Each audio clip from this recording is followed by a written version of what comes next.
Dear student, आज का जो टॉपिक है वो मैग्नेटिक सर्किट से रिलेटेड है। उसका ट्यूटोरियल प्रॉब्लम है। चलिए, क्वेश्चन 1 क्या है? It is required to produce a flux density of 0.6 weber per metre square in air gap having a length of 8 mm। Calculate the MMF required. तो ये जो गिवन है आपका फ्लक्स डेंसिटी दिया है, मतलब बी कितना दे दिया? 0.6 वेबर पर मीटर स्क्वायर, और एयर गैप का जो लेंथ है एल जी, ये हो गया 8 mm, मतलब 8 इंटू 10 का पावर -3 मीटर। आपसे पूछ रहा है एमएमएफ रिक्वायर्ड, मतलब एमएमएफ इसको हम कैसे लिखते हैं? एनआई से, मतलब एनआई का वैल्यू क्या होगा, है ना। तो हमने पढ़ा है कि जो एमएमएफ होता है वो क्या होता है? MMF is equal to N I, जो क्या होता है वो एच एल के बराबर होता है।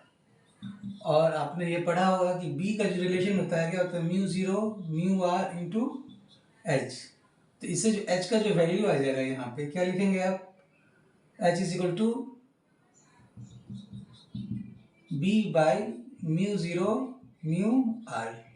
इसको मैं यहाँ पुट कर दूँ तो B by mu zero mu R into L, है ना। तो जो एमएमएफ आ गया आपका, M M F is equal to B by mu zero mu R, okay. और एयर गैप के लेंथ को मैंने एल जी से लिख दिया।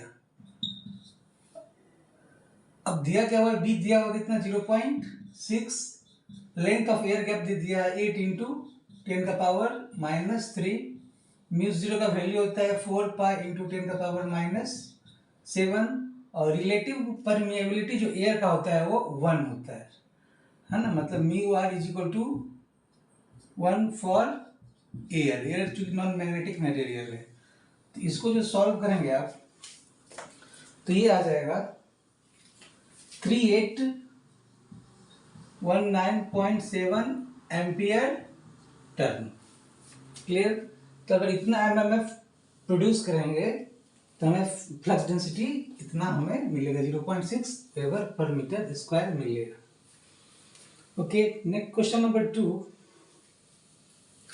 क्वेश्चन नंबर 2 क्या? ए कॉइल ऑफ 200 टर्न, मतलब जो गिवन है हमारा, given n is equal to दे दिया 200। A coil of 200 turn is wound uniformly over a wooden ring having a mean circumference of 60 centimetre. मतलब आपका ये जो रिंग है ना, ये जो बना हुआ है ये वुडन का बना हुआ है, ओके। यहाँ पे एक कॉइल है और इसका जो सर्कमफरेंस लेंथ जो दे दिया है ना, ये जो लेंथ है, इस लेंथ को मैं लिख देता हूं L से, ना। तो ये जो सर्कमफरेंस दे दिया है इसका L is equal to 60 centimetre. 60 centimetre मतलब 60 इंटू 10 का power -2 metre. The coil of 200 turn is wound uniformly over a wooden ring having a mean circumference of 60 centimeter and a uniform cross sectional area of 5 centimeter square। ये जो area है ना, area जो दे दिया है इसका 5 centimetre square. इसको आप क्या करेंगे? मीटर में लिख देंगे, तो क्या हो जाएगा? 5 इंटू का power -4 metre square. If the current through the coil is 4 ampere, मतलब ये जो करंट है, ये करंट का जो वैल्यू दे दिया है I is equal to 4 ampere. तो आपसे पूछ रहा है calculate the magnetising force. H is equal to क्या होगा? First question.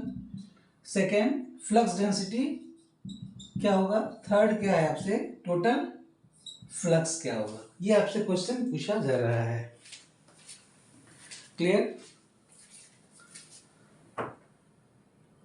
मतलब कि एक वुडन रिंग है, लकड़ी का बना हुआ एक रिंग है, उसमें क्या क्या कॉइल को लपेट दिया गया है ना। उसमें कॉइल में कितना करंट है वो दे दिया है, कितना टर्न है वो दे दिया है, उस वुडन रिंग का जो सर्कमफरेंशियल लेंथ कितना है वो दे दिया है। तब से पूछ रहा है एच क्या होगा, बी क्या होगा और फाई क्या होगा।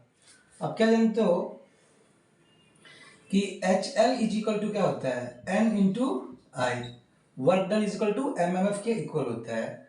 तो यहाँ पे जो लेंथ दे दी है एच, लेंथ जो दे दिया है इसका 60 इंटू 10 का पावर -2, नंबर ऑफ टर्न दे दिया है 200, करंट जो दे दिया है ये 4 एम्पियर। तो सॉल्व करेंगे इसको आप, तो एच का जो वैल्यू आएगा वो आ जाएगा 133.33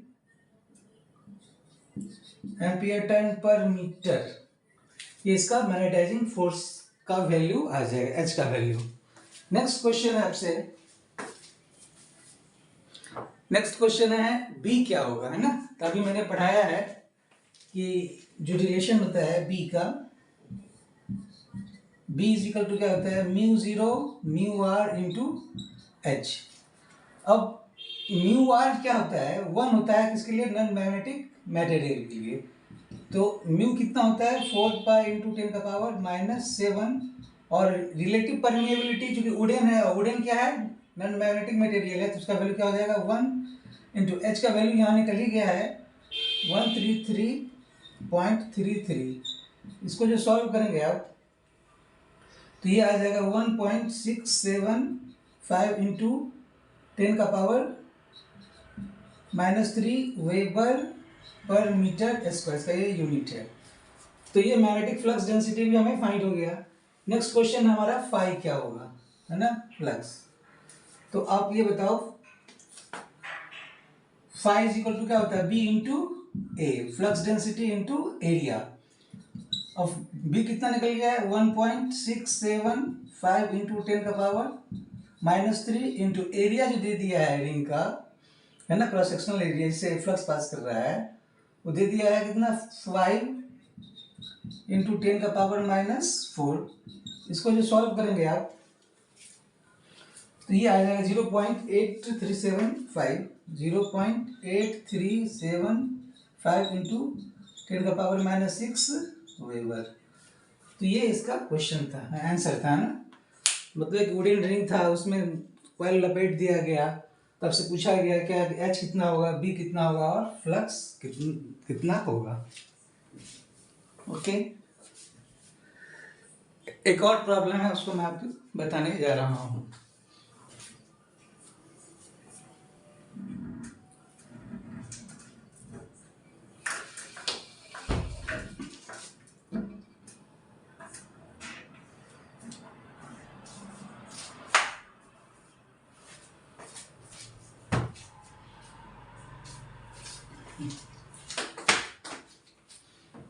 क्वेश्चन है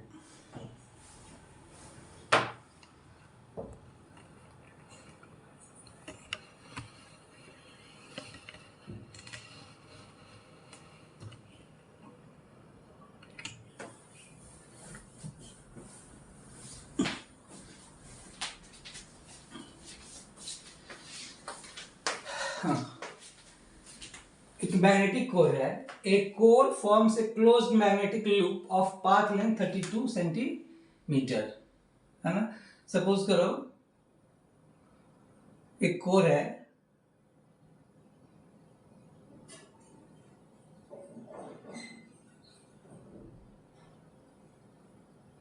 given a core forms a closed magnetic loop of path length 32 centimeter.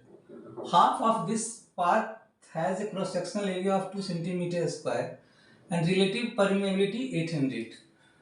Okay, तो यहाँ पे जो हाफ है मतलब L1 इज इक्वल टू कितना 16 सेंटीमीटर, एरिया जो उसका है 2 सेंटीमीटर स्क्वायर, मतलब 16 इंटू 10 का पावर -2 मीटर, 2 इंटू 10 का power -4 metre square. Relative permeability दे दिया है फर्स्ट हाफ का 800, the other half has a cross sectional area of 4 centimetre square.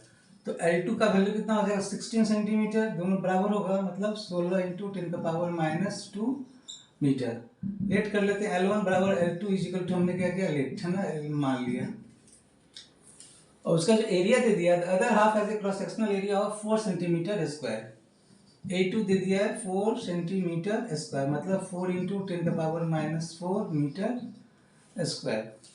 And relative permeability 400, मतलब म्यू R2 कितना हो गया, 400। Find the current needed to produce a flux of 0.4 weber in the core. Flux current पूछ रहा है आपसे कि I is equal to क्या होगा अगर फ्लक्स कितना चाहिए हमें, 0.4 weber. If it is wound with 1000 turn of insulated wire, तो नंबर ऑफ टर्न कितना दे दिया, 1000। क्लियर।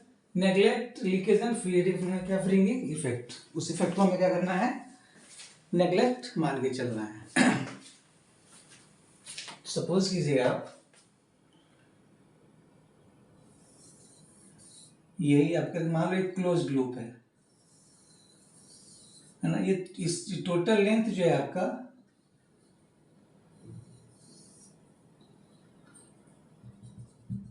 32 सेंटीमीटर है, ये लेंथ जो है ना। ओके, मान लो ये दो पार्ट है, एक पार्ट को मैंने ऐसे कर दिया, तो इसको मैं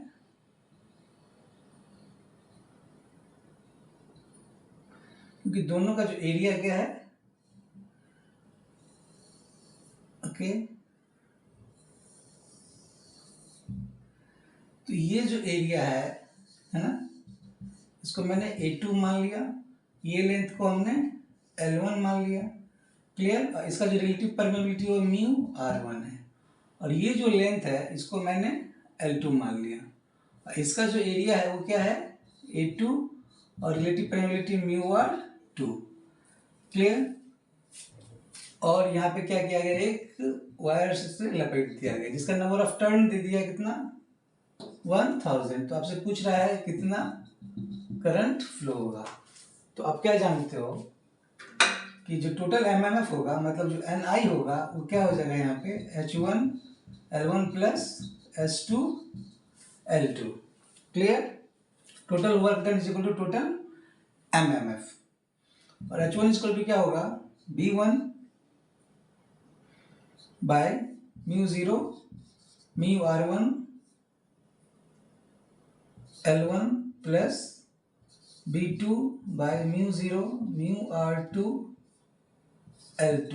और फ्लक्स डेंसिटी क्या होता है, B1 is equal to 5 by area, तो A1 mu 0 mu R1 L1 plus 5 L2 by mu 0 mu R2 A2।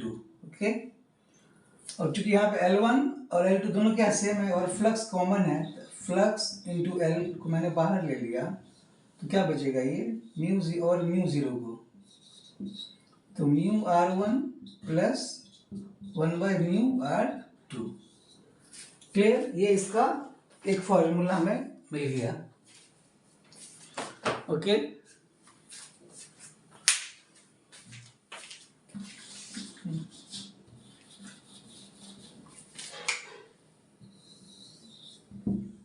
इसमें क्या फ्लक्स क्या है, जो सीरीज मैग्नेटिक सर्किट फ्लक्स क्या होगा, सेम होगा, और दोनों का लेंथ बराबर है, तो इनमें क्या क्या फ्लक्स कॉमन हो जाएगा और लेंथ भी कॉमन हो जाएगा, और म्यू 0 भी क्या कॉमन आ जाएगा। तो जो N I is equal to क्या आ जाएगा, 5L बाय म्यू 0, तो 1 by A1 mu R1 plus 1 by A2 mu R2। अब नंबर ऑफ टर्न कितना दे दिया, 1000, आई निकालना है हमें, 5 दे दिया इसका 0.4, लेंथ कितना हो जाएगा, 16 into 10⁻⁻2 by mu 0 4 pi into 10⁻⁻7, 1 by area दे दिया है A1, 2 into 10⁻⁻4 into relative permeability of first material कितना दे दिया है, 800। तो 800 प्लस 1 बाय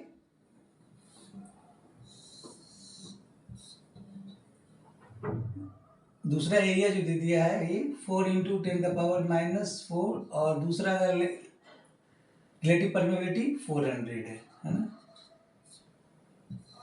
तो इसको जो सॉल्व करेंगे तो आई का जो वैल्यू आएगा वो आ जाएगा